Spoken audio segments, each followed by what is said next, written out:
Hello students, good morning. आज हम लोग अध्ययन करेंगे एग्रोबैक्टीरियल जीवाणु द्वारा पौधों में जीन स्थानांतरण। हालांकि एग्रोबैक्टीरियम के बारे में मैंने आपको पहले बता दिया था, लेकिन आज फिर एक बार वापस मैं आपको बताना चाहूंगा कि एग्रोबैक्टीरियम यह मृदा में पाए जाने वाला ग्राम नेगेटिव जीवाणु है जो कि पौधों में रोग उत्पन्न ट्यूमर डाल रोग उत्पन्न करता है। अब देखो एग्रोबैक्टीरियम की दो प्रजातियां हैं, जैसे एक तो एग्रोबैक्टीरियम ट्यूबिफेशियस, एग्रोबैक्टीरियम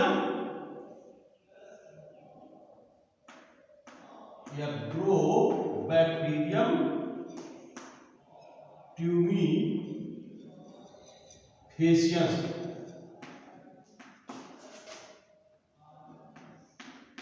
तो एग्रोबैक्टीरियम ट्यूबिफेशियस द्वारा ये द्विबीजपत्री पौधों में क्राउन गॉल रोग उत्पन्न होता है।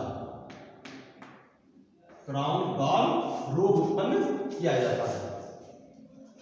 और एग्रोबैक्टीरियम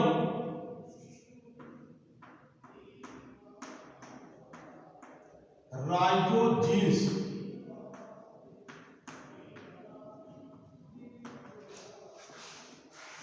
एग्रोबैक्टीरियम राइजोजीन्स जीवाणु जो है ये पौधों में मूल रोम की वृद्धि करता है। यानी मूल रोम की वृद्धि मतलब यह है कि पौधों में यानी फाइब्रस रूट का निर्माण करता है, रेशेदार जड़ों का निर्माण कर देता है एग्रोबैक्टीरियम राइजोजीन्स। तो इस जीवाणु में एग्रोबैक्टीरियम ट्यूबिफेशियस जीवाणु में जो प्लाज्मिड पाया जाता है उसे कहते हैं टीआई प्लाज्मिड। और एग्रोबैक्टीरियम राइजोजीन्स में पाए जाने वाले प्लाज्मिड को आरआई प्लाज्मिड कहा जाता है।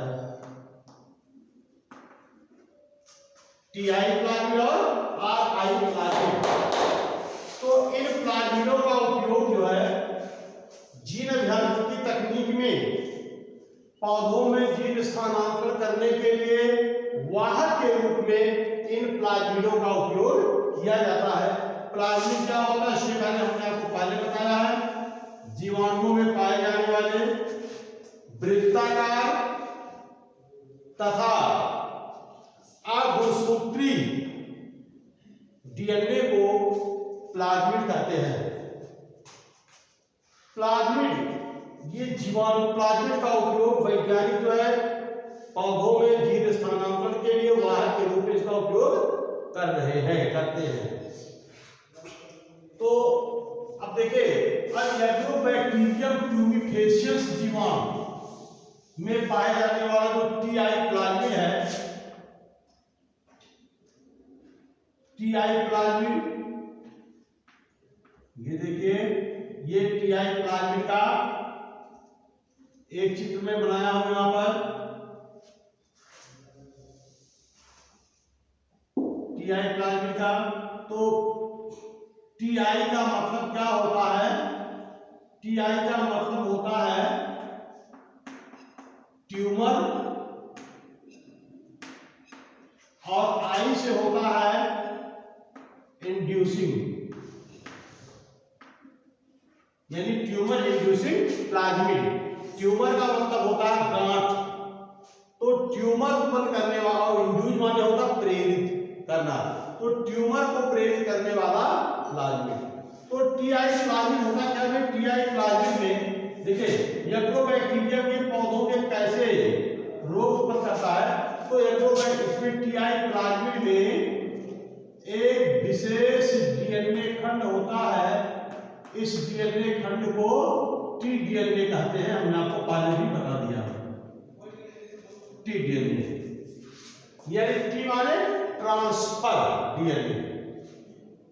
तो यह जीवाणु एग्रोबैक्टीरियम ट्यूबिफेशियस जीवाणु जब किसी द्विबीजपत्री पौधों को संक्रमित करता है तो उस पौधे की कोशिका में प्रवेश करने के बाद यह अपने टीआई प्लाज्मिड के टी डीएनए वाले खंड को उस कोशिका में, पौधे की कोशिका में स्थानांतरित कर देता है। टीआई प्लाज्म जो टीडीएनए है, इसी टीडीएनए वाले भाग में ही ट्यूमर उत्पन्न करने वाले जीन्स पाए जाते हैं। क्या बताया हमने कि इसी टीडीएनए वाले भाग में ही ट्यूमर उत्पन्न करने वाले जीन पाए जाते हैं। तो ये जीवाणु जब किसी द्विबीजपत्री पौधों को संक्रमित करता है तो उस कोशिका में यानी परपोषी कोशिका के टीडीएनए वाले भाग को स्थानांतरित कर देता है, जिससे टीडीएनए वाले भाग में उपस्थित ट्यूमर उत्पन्न करने वाले जीन जो है उस कोशिका में कोशिका विभाजन को अनियंत्रित कर देते हैं, जिससे असामान्य कोशिकाओं का समूह बनने लगता है और इस असामान्य कोशिकाओं के समूह को ट्यूमर कह दिया जाता है। अब ट्यूमर बन गया तो इस रोग को क्राउन गॉल रोग कह दिया जाता है। तो देखिए भाई, ये तो अच्छा देखिए, इसीलिए एग्रोबैक्टीरियम जीवाणु को प्राकृतिक आनुवांशिक अभियंता भी कहा जाता है। बहुत महत्वपूर्ण पॉइंट है, प्राकृतिक आनुवांशिक अभियंता भी कहा जाता है। प्राकृतिक आनुवांशिक अभियंता, अभियंता का मतलब होता है इंजीनियर, यानी यह प्राकृतिक रूप से पाए जाने वाला इंजीनियर है। क्यों? क्योंकि यह अपने किसी भाग को दूसरी कोशिका में स्थानांतरित कर देता है। वैज्ञानिक जो है इन जीनों को स्थानांतरण करने, यानी जीन स्थानांतरण की तकनीक का विकास जो है इसी जीवाणु से हुआ है। क्योंकि वैज्ञानिकों ने देखा कि भाई ये जीवाणु अपने किसी विशेष डीएनए खंड को कोशिका में स्थानांतरित करके ट्यूमर उत्पन्न कर देता है, तो क्या हम लोग ऐसा नहीं कर सकते? मनुष्य भी किसी जीन को किसी दूसरी कोशिका में स्थानांतरित करके और उसमें वह उत्पन्न किया जा सकता है। तो वैज्ञानिकों ने जीन स्थानांतरण की विधि को इसी एग्रोबैक्टीरियम जीवाणु के द्वारा ही समझा है, सीखे हैं। इसीलिए इस जीवाणु को प्राकृतिक आनुवांशिक अभियंता कहते हैं। एग्रोबैक्टीरियम जीवाणु को प्राकृतिक आनुवांशिक अभियंता कहा जाता है, क्योंकि यह जीवाणु एक जेनेटिक इंजीनियर की तरह अपने आनुवांशिक भाग को किसी पौधे में स्थानांतरित करके और रोग उत्पन्न कर सकता है। तो अब देखें, अब वैज्ञानिकों ने क्या किया भाई कि किसी जीन को परपोषी कोशिका में स्थानांतरित करने के लिए इन्होंने स्टीआई प्लाज्मिड का उपयोग वाहक के रूप में करने लगे। अब वैज्ञानिक क्या करते हैं, ये टीडीएनए वाले भाग जो कि ट्यूमर का उत्पन्न करता है, इस भाग को हटा करके इसकी जगह पर वांछित जीन को जोड़ दिया जाता है। अब देखिए प्रक्रम क्या है। सबसे पहले एग्रोबैक्टीरियम जीवाणु को लिया, एग्रोबैक्टीरियम। अब इस जीवाणु से टीआई प्लाज्मिड को निकाल लिया। अब इस टीआई प्लाज्मिड के टीडीएनए वाले भाग को हटा करके टीडीएनए किसे कहेंगे, यानी टीआई प्लाज्मिड का वह भाग जो पौधों में क्राउन गॉल रोग उत्पन्न करता है, टीडीएनए कहलाता है। तो टीआई प्लाज्मिड में टीडीएनए वाले भाग को हटा करके उसकी जगह पर वांछित जीन को जोड़ दिया। अब देखिए टीआई प्लाज्मिड में अब इसमें टीआई प्लाज्मिड या इसमें आप लोग कर दीजिए टीआई प्लाज्मिड और प्लस वांछित जीन।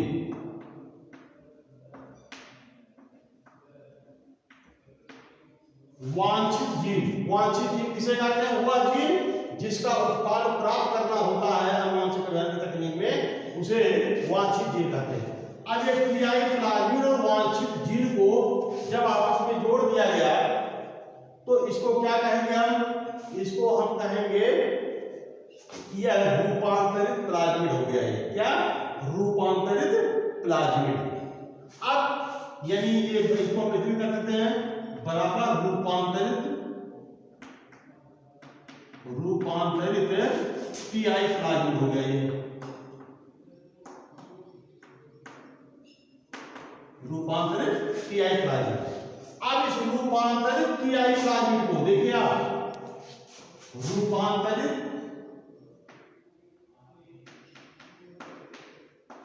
टीआई प्लाज्मिड,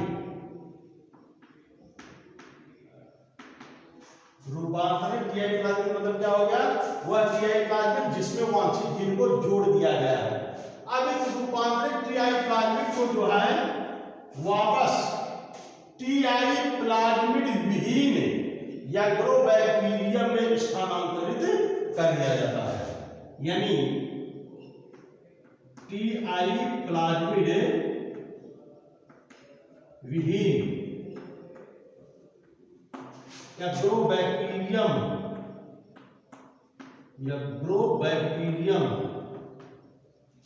जीवाणु में इसको प्रवेश करा दिया गया।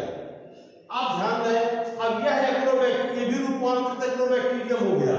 ये क्या बन गया, रूपांतरित एग्रोबैक्टीरियम बन गया, बराबर रूपांतरित एग्रोबैक्टीरियम, रूपांतरित एग्रोबैक्टीरियम बन गया।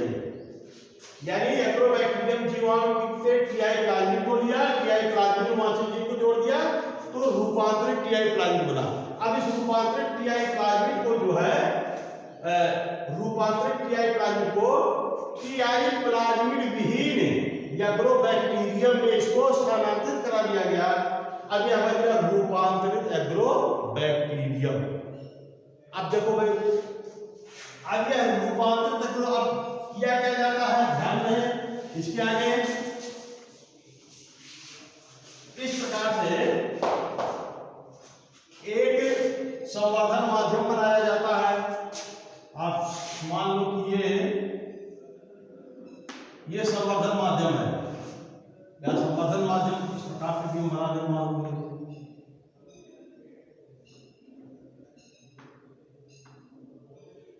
अब इस संवर्धन माध्यम में जो है जिस पौधे में वांछित जीन का स्थानांतरण कराना होता है, उस पौधे के पत्ती के छोटे छोटे चौकोर टुकड़ों को काट लिया जाता है और उन टुकड़ों को इस संवर्धन माध्यम में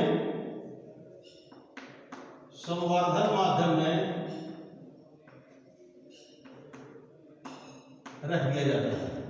संवर्धन माध्यम किसे कहेंगे, विभिन्न पदार्थों का वह मिश्रण जिसमें किसी कोशिका को विकसित होने के लिए, विभाजित होने के लिए आवश्यक सभी पदार्थ निश्चित मात्रा में उपलब्ध हो, उसे संवर्धन माध्यम कहते हैं।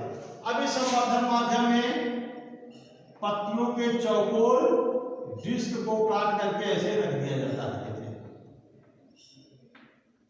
अब इसके बाद क्या करते हैं, जो रूपांतरित एग्रोबैक्टीरियम है, यानी कि वह एग्रोबैक्टीरियम जिसमें रूपांतरित टीआई प्लाज्मिड का प्रवेश निवेशन करा दिया गया है, अब उस जीवाणु को यानी रूपांतरित एग्रोबैक्टीरियम, रूपांतरित एग्रोबैक्टीरियम, अब रूपांतरित एग्रोबैक्टीरियम संवर्धन माध्यम में रख दिया जाता है। अब ये क्या करता है, रूपांतरित एग्रोबैक्टीरियम इस पौधे की जो पत्तियों के छोटे टुकड़े थे, इन पत्तियों के कोशिकाओं में यह एग्रोबैक्टीरियम प्रवेश कर जाता है। और जब प्रवेश करता है तो प्रवेश करने के बाद, अब देखिए यहां पर एक चित्र में बना दे रहा हूं, मान लो कि ये जो है ये इसका टीआई प्लाज्मिड है,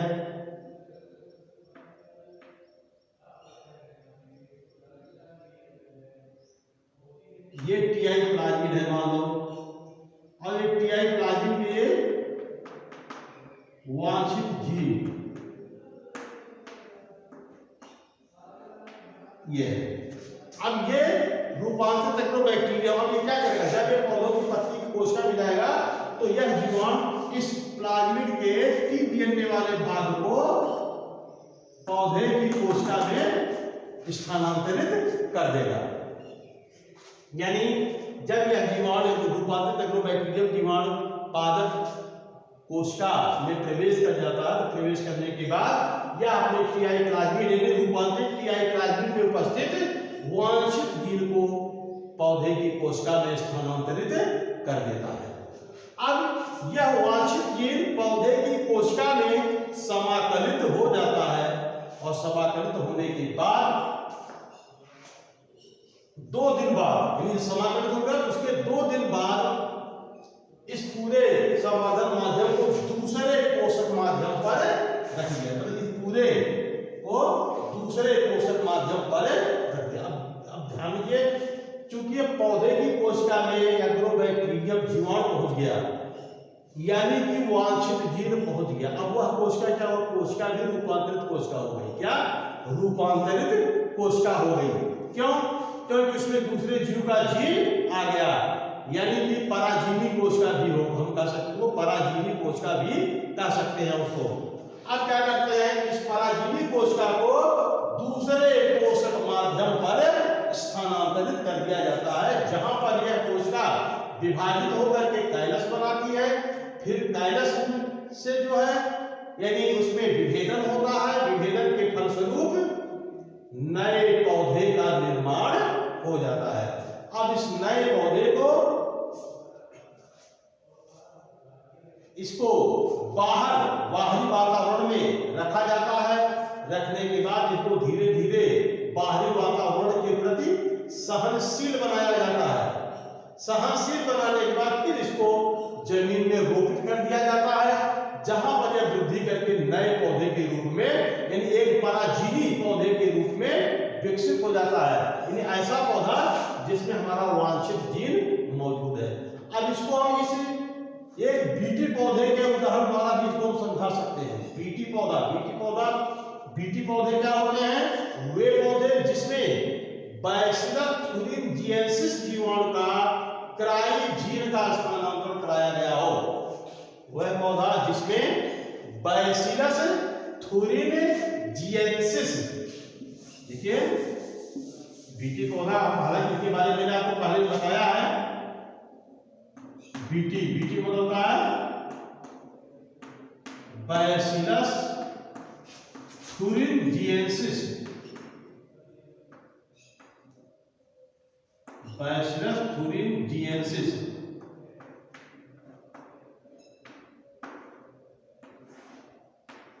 यानी वह पौधा जिसमें बैसिलस thuringiensis जीवाणु का क्राइजीन उपस्थित हो, उसे बीटी पौधा कहते हैं।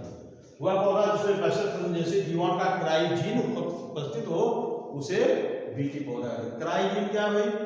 बैसिलस thuringiensis में एक विशेष जीन पाया जाता है जिसे क्राइजीन कहते हैं। इस क्राइजीन द्वारा क्राई प्रोटीन का निर्माण किया जाता है। अब इस क्राई प्रोटीन को अगर कोई कीट खाता है तो कीट मर जाता है। तो वैज्ञानिकों ने क्या किया, इस क्राई जीन को पौधों में, फसली पौधों में स्थानांतरित कर दिया, जिससे फसली पौधों के विभिन्न भागों में क्राई प्रोटीन बनने लगता है। अब इस क्राई प्रोटीन को अगर कोई कीट खाता है, कीट मर जाता है। यानी कि अब ये बीटी पौधा जो है वो कीटों के प्रति प्रतिरोधी हो जाता है, उसको कोई कीट नहीं खाता।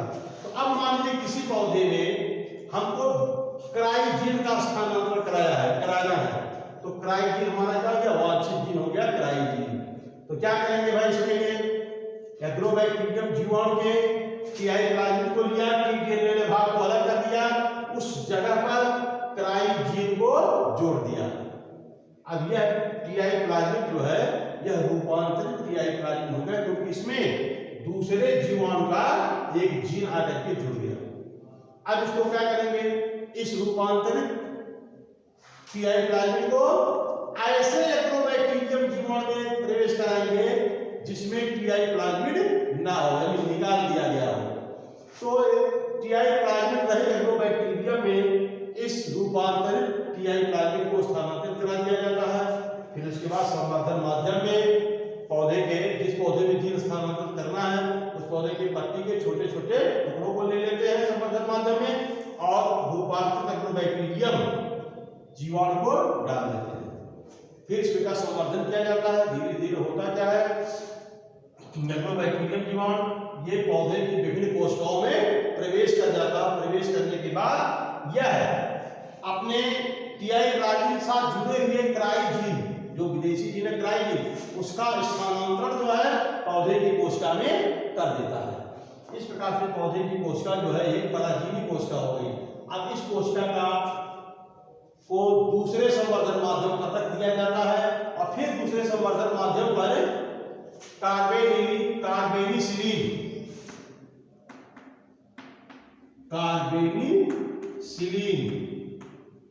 नामक प्रतिजैविक औषधि डाल दिया जाता है, जिससे एग्रोबैक्टीरियम जीवाणु मर जाता है और फिर उस कोशिका का संवर्धन किया जाता है। कोशिका से नए पौधे का निर्माण हो जाता है।